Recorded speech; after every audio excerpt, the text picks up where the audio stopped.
Korkeakoulumaailmassa kirjainyhdistelmä TKI on käsite, jota käytetään jatkuvasti ja joka paikassa. Ulkopuoliselle, kuten esimerkiksi yrittäjälle, TKI saattaa kuitenkin olla tuiki tuntematon. Asiantuntijavieraanamme on tänään Emma Lahtavala. Morjesta. Mitä kuuluu? Moikka. Hyvä kuuluu ja tosi kiva olla täällä.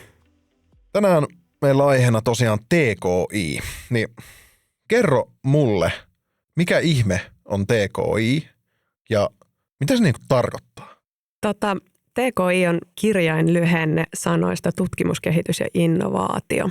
Ja se on oikeastaan osa tätä korkeakoulujen yritysyhteistyötä. Korkeakoulussa tehdään siis monenlaista yritysyhteistyötä, mutta tämä on yksi osa sitä. Okei. Mitä nämä sanat sitten tarkoittavat, niin kun, jos ajatellaan esimerkiksi yritysyhteistyön kannalta? Mitä ne konkreettisesti tarkoittaa toiminnassa? No, tutkimus on nimensä mukaisesti tutkimusta, eli yritykset saa siitä sitten tietoa esimerkiksi asiakassegmenteistään tai joistain asiakastarpeistaan. Kehittämisellä voidaan tarkoittaa esimerkiksi hankkeita tai muuta yritystoiminnan kehittämisen toimenpiteitä. Ja sitten taas innovaatio puolestaan oikeastaan varmistaa sen tutkimuksen ja kehittämisen viemisen markkinoille tai markkinakelpoisuuden. Eli TKI:n voi jakaa 3 eri osa-alueeseen. Teet sä kaikkea näitä 3? No me tehdään Business Millissä yritysyhteistyötä aika yrityslähtöisesti, eli riippuen sen yrityksen tarpeesta, mutta käytännössä teen kaikkea näitä 3. Mielenkiintoista. Mainitsit äsken Business Millin. Käydään sitä vähän myöhemmin läpi lisää. Mikä sitten tässä on niinku se olennaisin hyöty sille yritykselle? Asiakassegmenttinä pienet, mikro, keskisuuret yritykset, niin jos lähdetään niin kuin haasteiden kautta, niin niiden haaste on yleensä se, että tutkimuskehittämistoiminta vaatii resursseja, eli rahaa tai henkilöitä. Ja niille ei yleensä ole kauheasti irrottaa siihen, joten sitten korkeakoulut pystyy toimimaan kumppanina siinä, eli tarjoamaan resursseja. Aivan. Mä jotenkin ymmärrän tämän ihan täysin. Olenhan itsekin pienimuotoinen yrittäjä, toimi nimellä kuitenkin, mutta voin kuvitella, että jos olet pieni yritys tai keskisuuri yritys, niin minkälaista hyötyä se voisi tuoda. Mikä tässä TKI:ssa on sitten se olennaisin hyöty yritykselle? No jos lähdetään haasteiden kautta, niin pienillä PK-yrityksillä tai mikroyrityksillä niin ei yleensä ole resurssia, eli rahaa tai henkilöitä sen toiminnan kehittämiseen tai innovointiin. Ja sitten me korkeakouluna pystytään taas sitten tarjoamaan ne resurssit sen pienen yrittäjän käyttöön tai yrityksen käyttöön. No hyötyjä on myös siis se, että esimerkiksi hankeyhteistyö, niin se on yleensä yrityksille ilmasta tai ainakin niin kuin matalakustannuksellista. Tutkimusyhteistyön avulla yritykset taas oppii tunnistamaan niitä asiakastarpeita ja toisaalta niitä omia liiketoiminnan mahdollisuuksiaan paremmin. Tämän TKI:n avulla yritykset esimerkiksi pääsee käsiksi korkeakoulujen laboratoriopalveluihin. Meillähän on täällä ihan huikeat labrat monelta koulutusalalta ja sellaisten hankkiminen yrityksen yksityiseen käyttöön voisi olla muutoin iso investointi, niin tämän TKI:n avulla he pystyvät käydä pilotoimassa tai tekemässä jotain konseptointia täällä meidän labroissa esimerkiksi. Mitä TKI-labroja sitten meillä täällä Lab-ammattikorkeakoululla on? Itsellä tulee mieleen vaan päällimmäisenä tietenkin tämä Food Pilot-pläntti. Joo, no se on tosi hyvä niin kuin esimerkki siitä, että on tällainen labra, missä sitten pienet yritykset pystyy käydä pilotoimassa niiden omia tuotteitaan, mitkä sitten taas liittyy niin kuin ruokaan ja elintarviketeollisuuteen. No sitten meillä täällä Etelä-Karjalassa on kovat labrat, eli täällä on sitten betonia ja metallia ja meillä on kiertotalouslaboratorio esimerkiksi. Eli paljon löytyy toisin sanottuna. Todella. Jos mennään nyt seuraavaan kysymykseen, niin miksi tämä TKI on niin tärkeä korkeakoululle? Miksi me sitä tehdään? No korkeakoulut tekee tätä monesta syystä. ei vähäisimmäksi siksi, että se on ihan meidän lakisääteinen tehtävämmekin vaikuttaa alueen elinvoimaan ja tämmöinen alueellisen vaikuttamisen tehtävä, mutta hirveän tärkeänä on myös se, että tätä kautta esimerkiksi koulutus pysyy ajantasaisena. Eli opetus oppii ikään kuin koko ajan sitten sieltä yrityskentästä ja yrityselämästä sitä, että mikä se on se todellinen tarve ja missä mennään. Ja sitten luonnollisesti se, että alueen yritykset kasvaa ja kehittyy, ne kykenee työllistämään korkeasti koulutettuja, meidän opiskelijat pääsee harkkoihin ja töihin tälle alueelle, niin onhan se myös niin kuin valtava markkinointietu ja imagollinen etu sitten Läpä-ammattikorkeakoululle, että se pystyy alueelleen, missä se toimii, niin työllistämään ne korkeakouluopiskelijat. Mutta kyllä tässä on niin kuin monta sellaista positiivista vaikutusta korkeakoulun itsensä kannalta, eikä missään nimessä vähäisimpänä se koulutuksen ajantasaisuus. No niin, mä alan nyt vihdoin saamaan kiinni tästä TKI-toiminnasta. Tuo oli hyvä, mitä sanoit, että tämä on sykli, eli meillä on opiskelijat, meillä on TKI-toiminta. Molemmat hyötyy toisesta, opiskelijat saa uusinta tietoa yrityskentästä ja yritykset saa sitten ne resurssit käyttöönsä. Eikö se ole just näin? No se on just noin. Noniin. Ja sitten siihen vielä mukaan se, että ne saa niinku tutkimustietoa, ne saa kehittämiseen apua ja tukea ja toisaalta sitten taas innovointiin myös. Eli he saa niinku ikään kuin aikamoisen kakun siinä sitten korkeakouluyhteistyössä. Kyllä, kyllä. TKI-yhteistyössä käytetään korkeakoulun asiantuntemusta. Missä sitten Läbillä on erityisesti sitä asiantuntemusta? Meidän vahvuutena on ehdottomasti se, että me pystytään jeesaamaan yrityksiä semmoisessa kestävän kasvun edellytyksissä ja toisaalta myös kansainvälisessä kasvussa. Eli meillä on tosi vahvaa osaamista kiertotaloudesta, toisaalta muotoilusta, tulevaisuusajattelusta ja ennakoinnista ja mikä tärkeintä, niin sellaisesta hyvinvoivasta ihmisestä.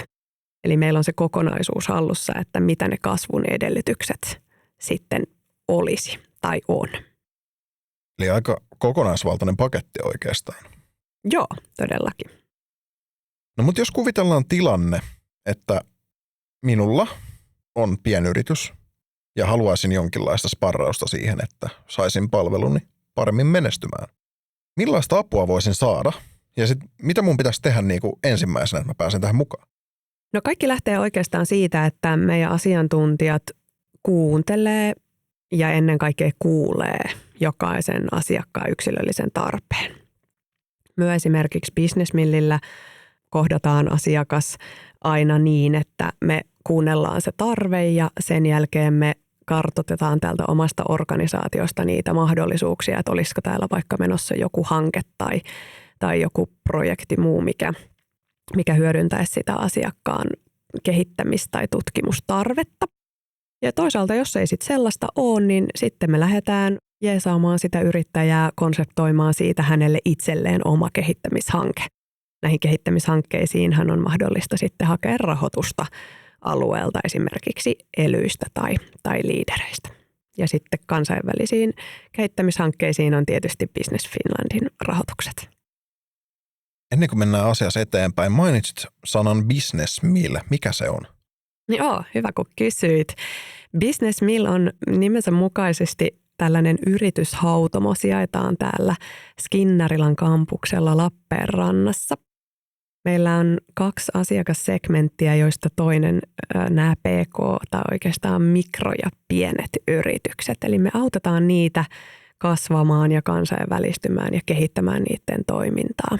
Me pyritään olemaan sellainen pyöröovi niiden yritysten ja tämän kampuksen välillä, että ne pääsisi sitten tänne opetukseen, toisaalta hankkeisiin, tutkimuksiin mukaan mahdollisimman matalalla kynnyksellä.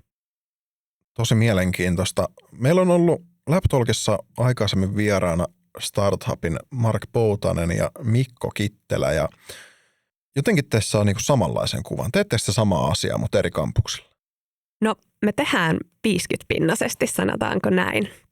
Eli se meidän toinen, Business Millin toinen asiakassegmentti on sitten ne startup-yritykset ja opiskelijayrittäjät ja niiden sitten liikeideoiden jalostaminen ja kehittäminen ja koitetaan vähän kanavoida rahaakin sitten niiden yritysideoiden eteenpäin saattamiseksi. Ja siinä me tehdään kyllä just Startupin porukan kanssa hyvinkin samaa työtä. Meillä täällä erikoisuutena Etelä-Karjalassa sitten tämä pienten ja keskisuurten yritysten jeesaaminen myös. Aivan. Lahdessa startup-yritykset ja Lappeenrannassa sitten enempi pienet ja keskisuuret yritykset. Joo, tai oikeastaan täällä niin kuin sekä että. Niin, aivan. Erittäin mielenkiintoista. Mutta jos mennään nyt tuohon alkuperäiseen aiheeseen, niin TKI:hin, niin mitä TKI-yhteistyö vaatii sitten niin kuin yritykseltä? Miten tai mihin pitäisi ehkä valmistautua? Uskaltaako tähän niin kuin ylipäätään hypätä? No siis ehdottomasti uskaltaa kyllä, ja se on kannatettavaa.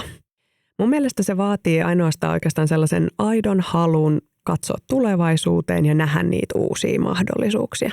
Ne keinot sitten sen kehittämisen tai tutkimuksen tai innovaation eteenpäin saattamiseksi me löydetään kyllä, kunhan sieltä yrittäjältä ja yrityksestä löytyy se oikea mindsetti siihen asiaan. Vaatiiko tämä sitten rahaa? Tämä raha on iso kysymys. Vaatiiko tämä siltä yrittäjältä money, cashia, kahisevaa? Raha on aina iso kysymys ja se on tärkeä ja hyvä pointti ottaa esille tässäkin. Mun vastaus on, että kyllä ja ei. Se riippuu hirveästi siitä, että minkälaiseen hankkeeseen yritys on lähdössä mukaan. Yleisesti ottaen koululla pyörivät kehityshankkeet on yrittäjille ilmaisia tai ainakin tosi matalakustannuksellisia. Ne saattaa kuluttaa sellaista de minimis tukirajaa korkeintaan, mutta ne on niin kuin tosi matalan kynnyksen juttuja. Sitten jos puhutaan yrityksen omasta kehittämishankkeesta, mitä lähdetään hakemaan, niin siellä tulee yleensä sitten oma rahoitusosuus, mikä pitää sitten kattaa sieltä yrityksen kassasta. Osaatko sanoa minkäännäköistä summaa, että missä liikutaan? Mennäänkö satasissa vai tuhansissa euroissa vai kymmenissä tuhansissa euroissa? No ei mennä ainakaan kymmenissä tuhansissa euroissa, ellei sitten puhuta jo jostain isosta laboratoriokehittämishankkeesta, mitä täällä tehdään. Että kyllä noi on matalakustannuksellisia, jos nyt puhutaan nimenomaan niistä koulun hankkeista. Niin kuin sanoin, niin suurin osa ehdottomasti yrittäjällä veloituksettomia, että se kustannus muodostuu enemmänkin siitä, että se yrittäjä tai yrityksen muu henkilöstö antaa sitten sen oman työpanoksensa siihen hankkeeseen ja vaikka niihin työpajoihin tai muihin tehtäviin. Aivan. Mutta onko sitten jotain semmoista kriittistä tai negatiivista, mihin voisi varautua yhteistyössä? Et voiko tässä nyt niinku mennä joku pieleen käytännössä, jos mä osallistuisin hankkeeseen tai johonkin mukaan? Se riippuu tosi paljon siitä, että mitä tutkitaan tai kehitetään. Ainahan siis joku voi mennä pieleen, ei kai me koskaan voida sanoa, että lopputulos on joka kerta toivottu ja taattu, mutta lähtökohtaisesti ei tässä ole sellaista riskiä yritykselle, että se pahin mahdollinen voi sitten olla se, että se lopputulos ei ole ehkä sellainen, mitä toivottiin. Sitten taas jos puhutaan selkeästi oppilaitosyhteistyöstä niin, että yritys tulee vaikka projektikurssille tehtäväksi ja silloin kun opiskelijat tekee sen työn, niin he kun harjoittelee vasta niitä juttuja, niin silloin se lopputulos ei tosissaan aina ole ihan niin taattu, vaikkakin tärkeä työtä sekin. Niin, kukas meistä olisikaan täydellinen. Juuri näin. Ja valmis aina kaikkeen ja täydellinen kaikessa. No, nimenomaan. Mitä tuloksia tästä voisi parhaimmillaan saada? Mitä tämä TKI-yhteistyö voi tarjota? No mun mielestä paras oikeastaan esimerkki siitä tuloksesta, minkä se yrittäjä voi saada, niin on se, että se oppii katsoa sitä omaa liiketoimintaansa vähän siitä kuplan ulkopuolelta. Eli se näkee muitakin liiketoimintamahdollisuuksia tai ehkä muita asiakassegmenttejä, mitä se itse olisi siinä toiminnassaan huomannut. Mulle tulee mieleen yksi yritysesimerkki.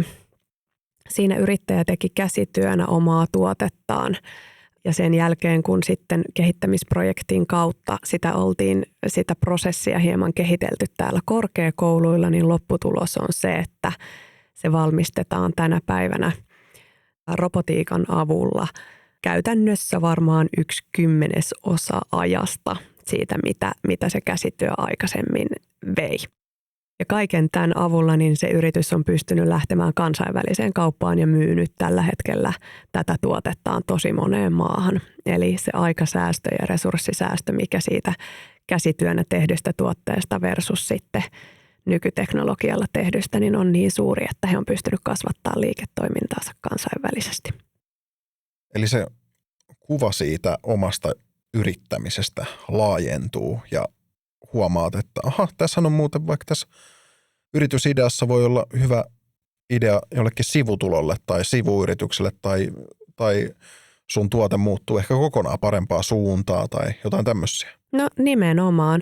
Ja sitten kun noita hankkeita tehdään aina myös verkostossa yhteistyössä muiden yrittäjien kanssa, niin sitten sieltä saattaa tulla myös jotain sellaisia yhteentörmäysideoita ja innovaatioita, miten niitä asioita kannattaisi lähteä viemään eteenpäin. Erittäin mielenkiintoista. Kiitokset Emma vierailusta LabTalkissa. Nyt mä tiedän, mitä tarkoittaa TKI. Kiitokset siitä. Kiitos.